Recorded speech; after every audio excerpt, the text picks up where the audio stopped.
صفحہ نمبر 36، آیت نمبر 236، سورة البقرہ۔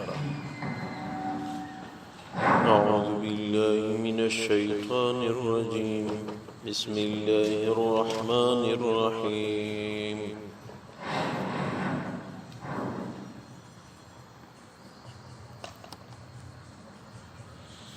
لا جناح علیکم ان طلقتم النساء ما لم تمسوهن او تفرضوا لهن فريضا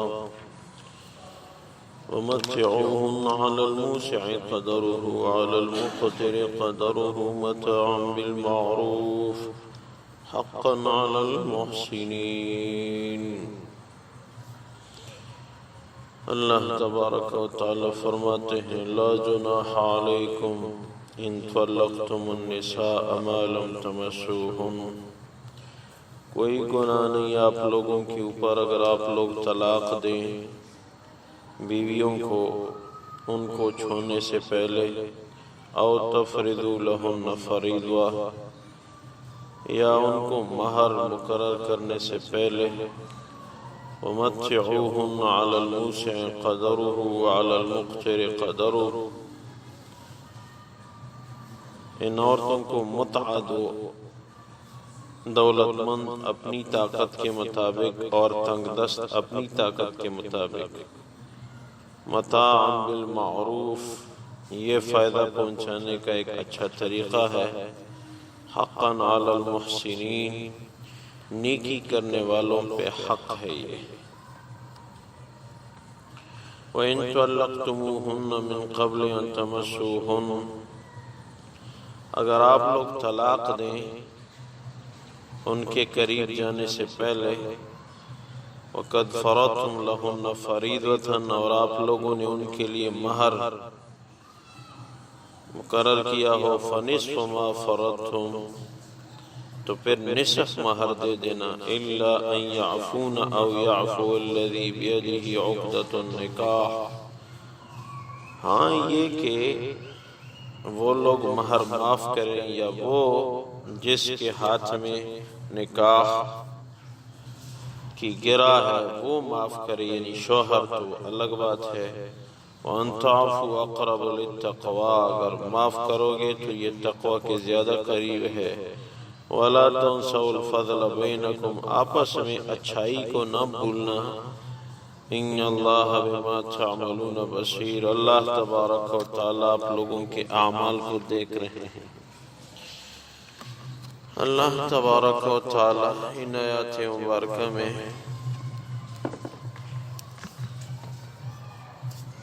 نکاح کے بعد رخصتی ہونے سے پہلے طلاق واقع ہو جائے اس کے احکام ذکر فرما رہے ہیں۔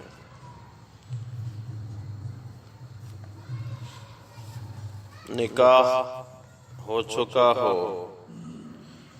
اس کے بعد طلاق ہو جائے رخصتی سے پہلے، مہر مقرر کیا گیا ہو، تو جب خاوند نے نکاح کے بعد اور رخصتی سے پہلے طلاق دے دی تو اب بیوی نصف مہر کی مستحق ہے۔ اگر 5 لاکھ روپے مہر تھا تو اب 2.5 لاکھ روپے دے دینا ضروری ہے، نصف مہر دینا ضروری ہے۔ ہاں اگر معافی دے اپنی طبیعت سے، بیوی کہہ دے کہ میں مہر نہیں مانگتی بس معاف ہیں، لیکن کوئی جبر نہ ہو، اپنی طبیعت سے ہو خوش باش، تو وہ الگ بات ہے۔ یا خاوند نے پہلے سے پورا مہر دے دیا تھا اور اب رخصتی سے پہلے طلاق دے دیا اور خاوند معاف کرے کہ بس مہر میں نے دیا ہے وہ میں واپس نہیں لیتا، پورا مہر آپ ہی لے لیں، بس رخصتی سے پہلے میں نے طلاق دی، تو یہ بھی کوئی حرج نہیں، جائز ہے۔ اور معافی یہ تقوی کے قرب کا ذریعہ ہے، معاف کرنا، اپنا حق معاف کرنا، یہ بہت بڑا تقوی ہے۔ اپنا حق لے لینا جائز ہے، اپنا حق معاف کرنا یہ تقوی ہے۔ اور یہ بھی ہے کہ طلاق دیں تو پھر متعہ دیں۔ یہ مستحب ہے کہ جس عورت کو طلاق ہو گئی تو اس کو متعہ دے دیں۔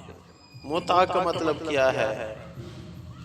ایک تو مروجہ یہ رافضیوں والا متعہ ہے کہ جو جس شہر میں جائے تو بس وہاں 1 مہینے کے لیے نکاح کرے، 20,000 50,000 1 لاکھ روپے دیکھے، 20 دن کے لیے نکاح، 40 دن کے لیے نکاح۔ ایک یہ متعہ، یہ قطعاً جائز نہیں، یہ حرام ہے، اس کی کوئی گنجائش نہیں ہے۔ ابتدائی اسلام میں اس کا حکم تھا، جواز تھا، لیکن اس کی حرمت کا نزول ہو چکا ہے، حضور کی حیات تا قیامت متعہ حرام ہے۔ اور ایک یہ متعہ ہے، وہ بیوی کو طلاق ہو جائے تو متعہ دو۔ اس متعہ کا مطلب یہ ہے کہ اس کو ایک سوٹ دو۔ امیر آدمی ہے تو اپنے بس کے مطابق سوٹ خرید لے، غریب ہے تو اپنے بس کے مطابق خرید کے دے۔ تو یہ ایک مبارک عمل ہے، اور ایک سنت پہ عمل ہویا ہے۔ ہر مسئلے پہ عمل، اس کا بہت بڑا اجر ہوتا ہے۔ جو شریعت کا حکم ہے اس پہ عمل کرنے میں اجر ہی اجر حاصل ہوتا ہے۔ یہ مفتی رشید احمد صاحب نور اللہ مرقدہ مفتی اعظم پاکستان تھے، اس کے متعلق ایک ساتھی کہنے لگے کہ حضرت نے فرمایا تھا کہ میں جب وفات پا جاؤں تو میرا جنازہ محلے کی مسجد والے امام نے پڑھانا ہے۔ تو وہ امام کوئی عام یعنی اتنا بڑا مولوی اور علاقے کا بڑا عالم دین نہیں تھا، بڑے بڑے اکابر اس کے جنازے میں شریک تھے، لیکن اس نے یہ وصیت کی تھی۔ وہ اس لیے کہ فقہ کی کتابوں کے اندر لکھا ہے کہ جنازے پڑھانے کا حکم بادشاہ وقت کو ہے، اگر بادشاہ وقت وہاں نہیں پہنچ سکتا، نہیں جا سکتا، تو پھر اس محلے کے امام کا حق ہے۔ تو حضرت تو سمجھتے تھے کہ میرے ملک کے بادشاہوں کو تو جنازے پڑھانے کا طریقہ بھی نہیں آتا، تو اس لیے اس نے شریعت کے حکم پہ، ایک طریقے پہ، شریعت کا ایک طریقہ زندہ ہو جائے، یہ فرمایا کہ وہ محلے کا امام میرا جنازہ پڑھا دے، تاکہ کتاب میں لکھا ہوا مسئلہ ہے اس پہ عمل ہو جائے۔ اصل چیز عمل ہے۔ حالانکہ حضرت بڑے پایہ درجے کے اللہ سے تعلق رکھنے والے تھے۔ ان کے متعلق وہ ہمارے ایک ساتھی کہنے لگے کہ حضرت کی عادت تھی کہ پہلی صف میں بغیر داڑھی والے آدمی کو دیکھتے تو اس کو پکڑ کے پیچھے صف میں دھکیل دیتے، اور ساتھ فرماتے حضرت ناراض نہ ہونا، یہ آپ کی شایان شان جگہ نہیں ہے، اور یہ فرماتے کہ آپ اس صف کے مقام کے اہل نہیں ہیں۔ اس کی داڑھی شریعت کے مطابق نہیں ہوتی تھی، تو رشید احمد صاحب نور اللہ مرقدہ کراچی میں رہتے تھے، تو پہلی صف سے بندے کو پیچھے دھکیل دیتے تھے، ناراض نہ ہونا، یہ آپ کی شان کے موافق نہیں۔ اور یہ تقوی والے لوگ تھے، تقوی والے لوگ تھے۔ جب وہ ہندوستان پاکستان کی تقسیم ہو گئی، ہندوستان کی تقسیم ہو کے پاکستان وجود میں آیا، تو بہت سارے مسلمان ہجرت کر کے کراچی، دوسرے شہروں میں انڈیا سے آ کے منتقل ہو گئے۔ تو انہی کے خاندان کا بھی یہی انداز تھا۔ تو ادھر جب حضرت کو شناختی کارڈ بنانے کی ضرورت پڑی ایک دور میں، تو شناختی کارڈ بنانے کے لیے وہاں کراچی کا جو بھی اس زمانے میں دفتر جہاں بھی تھا،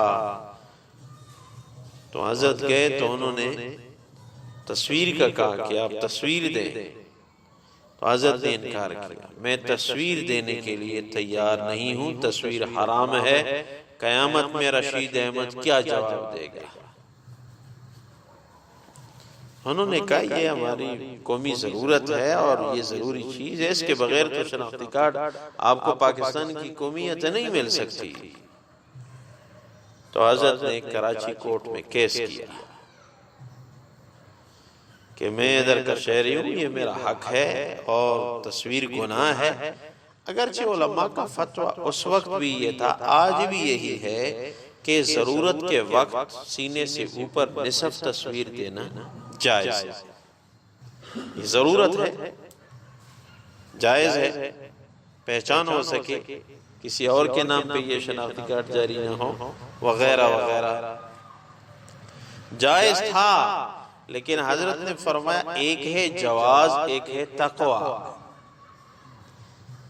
ایک ہے کہ یہ چیز جائز ہے، ایک یہ ہے کہ یہ تقوی ہے۔ تو ہم تو اللہ سے ڈرتے ہیں، ہم تو تقوی پہ عمل کریں گے، میں تصویر دینے کے لیے تیار ہوں۔ کیس چلایا، بالآخر جج نے فیصلہ دیا ایسا کرو، اس کو بغیر تصویر کے شناختی کارڈ جاری کرو۔ اب یہ ایک ہی بندہ، یہ سارے مولوی کھڑے ہو جائیں گے تو سب کو مولویوں کے ساتھ، پھر نیک لوگ، پھر پوری قوم کا ہم کیا کریں گے؟ دو بغیر تصویر کے۔ تو حضرت کو بغیر تصویر کے شناختی کارڈ مل گئے۔ تقوی کا کیا معیار تھا، ایک چیز جائز اور بشری معاشرتی ضرورت، پھر بھی ڈر رہے ہیں۔ لیکن جب جج نے یہ جملہ سنا کہ بالآخر آپ کیوں اس بات پہ اڑے ہوئے ہیں، تصویر تو اس میں کون سی مشکل بات ہے؟ حضرت وہ سر جھکا کے سوچنے لگے اور فرمایا تصویر دینا کوئی مشکل کام نہیں ہے، لیکن قیامت میں جواب دینا مشکل کام ہے۔ قیامت میں جواب دینا مشکل کام ہے۔ اب سوچا جائے آج تو تصویروں پہ تصویریں اور کیا کیا بلائیں، یہ امت آج کیوں پریشان ہے؟ آپ لوگ دیکھ رہے ہیں۔ آج میں سوچ رہا تھا کہ امت پہ کیسی حالت آ گئی، یہ ہم سوچ سکتے تھے ایسا زمانہ آئے گا کہ باپ بیمار پڑا رہے گا اور بیٹا ہاتھ نہیں لگائے گا، میں بیمار ہو جاؤں گا؟ ایسا کبھی سوچا تھا کسی نے؟ کبھی سوچا تھا کہ گھر میں بیمار کو، وہ باپ کو بخار ہے، اس نے جس مسئلے پہ نماز پڑھی اس پہ بیٹا نماز نہیں پڑھ رہا، مجھے بیماری لگ جائے گی؟ کام چلے گئے، امت کہاں پہ پہنچ گئی، یہ کیوں ہوا؟ یہ کس نے کیا؟ یہ میں نے کیا۔ یہ کس نے کیا؟ تنہائی میں بیٹھ کے ہم سب کہہ دیں یہ میں نے کیا، یہ میرے گناہوں کی وجہ سے ہو رہا ہے، اللہ ناراض ہے۔ کبھی اس کا تصور بھی تھا؟ تاریخ میں تو ایسی کوئی بات ہم نے نہیں پڑھی۔ جس برتن میں پانی پیا اس سے بیٹھا پانی نہیں پی رہا، مصافحہ تک کبھی 1400 سالہ تاریخ میں اسلام میں کبھی مصافحہ بند ہوا ہے؟ کن حالات کا شکار ہو گئے پیارو، پھر بھی ہم مزے اڑا رہے ہیں، ہنسنا ایک مزے ہیں اور امت کے لیے رونے والے نہیں رہے، اپنے لیے ہم نہیں روتے، میرا کیا بنے گا، آج موت آئی میں نے کس طرف جانا ہے۔ امت تو بہت دور کی بات ہے، مجھے اپنے جسم کی فکر نہیں ہے۔ پیارو توبہ کی ضرورت ہے، استغفار کی ضرورت ہے، اس سے بڑھ کے کیا پریشانیاں امت پہ آئیں گی۔ اس لیے صرف عبادات سے کام نہیں چلے گا، معاملات کو بھی درست کرنا پڑے گا۔ اور یہ بڑے عذاب کہ علماء فرماتے ہیں کہ یہ کیوں آئے؟ یہ اعلانیہ گناہوں کا نتیجہ ہے. خفیہ گناہوں سے بھی ایسے عذاب، ایسے فتنے کبھی بھی نہیں آتے.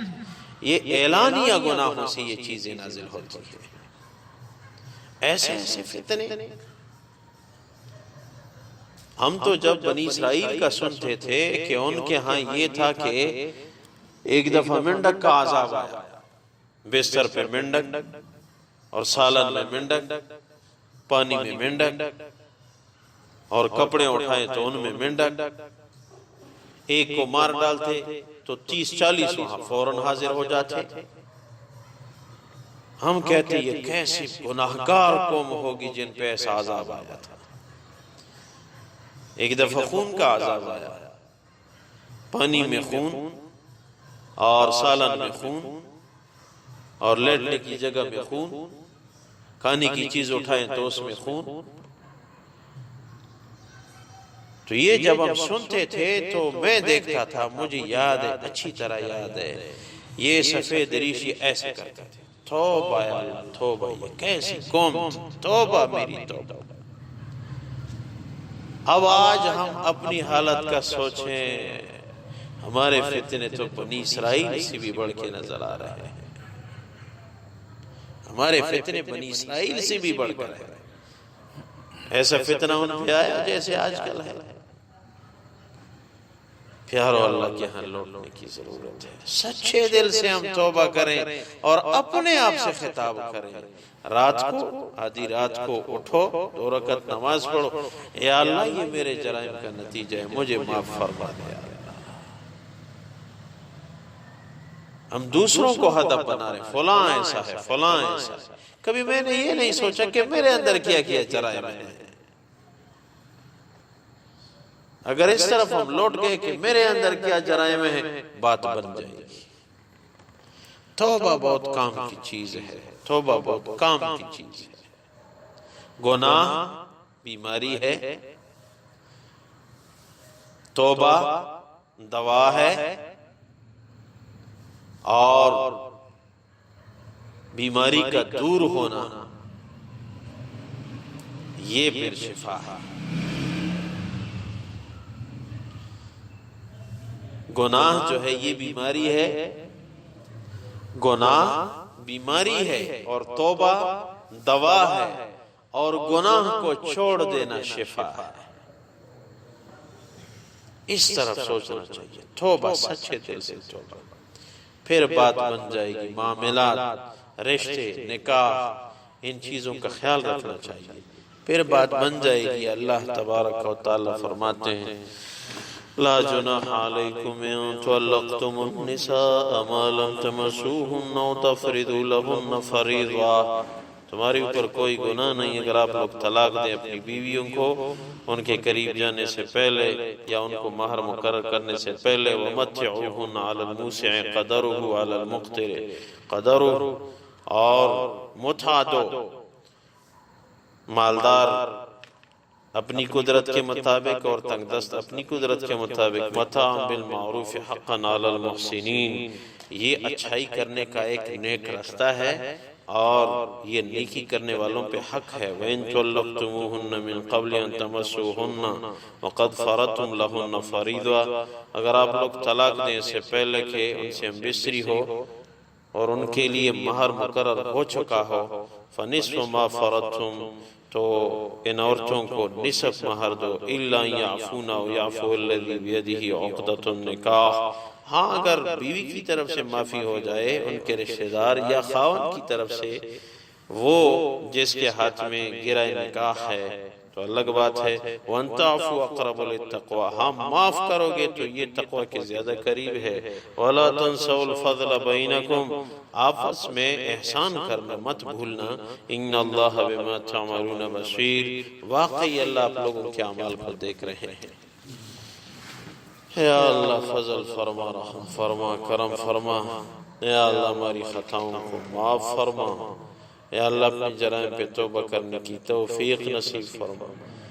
امت کی حالت پہ رحم فرما. یا اللہ لوگ پریشان ہیں، یا اللہ ہم جیسے کیسے بھی ہیں آپ کے حبیب صلی اللہ علیہ وسلم کی امتی ہیں، یا اللہ فضل فرما، رحم فرما، وبائی امراض اور یہ دہشت یہ خوف دور فرما، یا اللہ مسلمانوں کو اعمال صالحہ والی چین اطمینان کی زندگی نصیب فرما، اے اللہ آخری خاتمہ بالخیر ہم سب کو نصیب فرما۔ وَأُفَوِّضُ أَمْرِي إِلَى اللَّهِ إِنَّ اللَّهَ بَصِيرٌ بِالْعِبَادِ